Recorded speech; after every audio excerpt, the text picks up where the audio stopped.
Zolder, scene of the first European Grand Prix of 1982, at which all the constructors have appeared.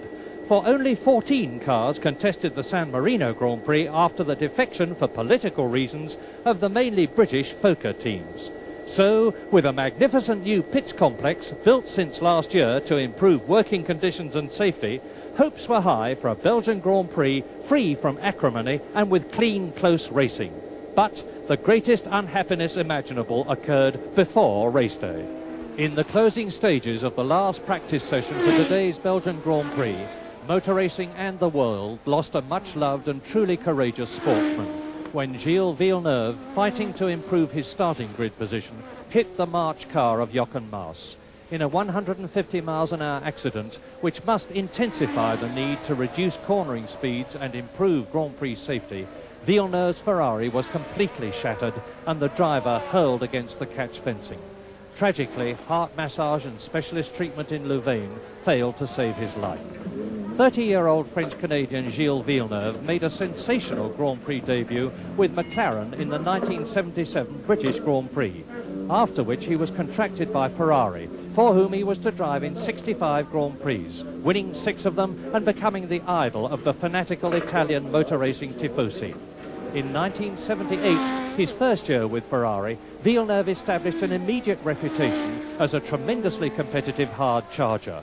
In the last Grand Prix of the year, he achieved every racing driver's ambition, victory at home. Villeneuve wins and 100,000 cheering Canadians go wild with delight at the first ever Grand Prix win by a Canadian in, of all places, Canada.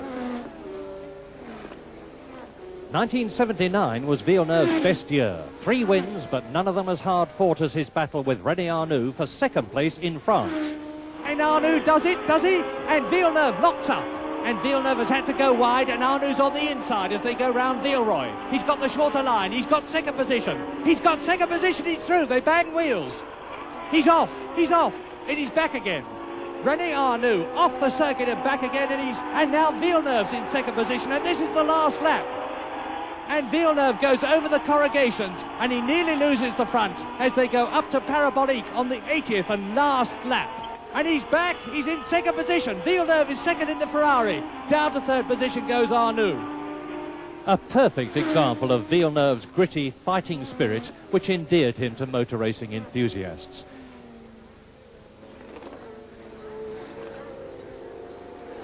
It was the same 2 months later in Holland when, after contesting the lead for 36 laps against Alan Jones, he fought his punctured Ferrari back to the pits with unforgettable determination.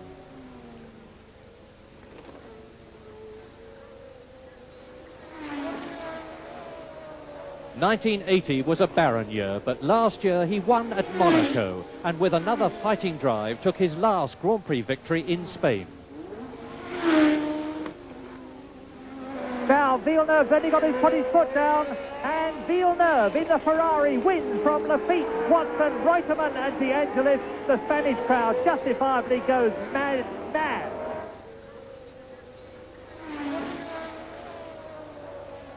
The last time that Gilles Villeneuve mounted the top step on the victory podium.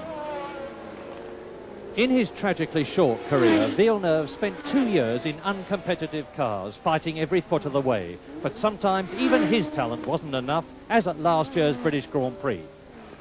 And off goes the Ferrari into the catch fencing goes De Cesaris. Alan Jones is off. So out of the race is Alan Jones, Villeneuve and De Cesaris. This year, in an improved car, Villeneuve led in Brazil and finished third at Long Beach before being disqualified for a technicality. 2 weeks ago, in the San Marino Grand Prix, he fought a bitter battle for victory with his teammate Didier Pironi. Last lap. We are around the Tamburello and see Pironi now. He's going through. He's got to come down the inside. He's got him. Oh, he's going wide. Oh! Fantastic stuff. They've changed places on 2 laps running in Pironi now. All he has to do now is keep it pointing the right way. And no mistakes, because there really isn't a passing place. Unless Villeneuve can have a go up here, there aren't really any more passing places on the lap. So it looks as if Pironi's done it. so, in his last ever race, Gilles Villeneuve, married with 2 children, and one of the most exciting and talented drivers in the history of Grand Prix racing, just failed to win. Disenchanted with Ferrari, he was strongly tipped to drive for the British Williams team in 1983. But sadly, it was destined not to be.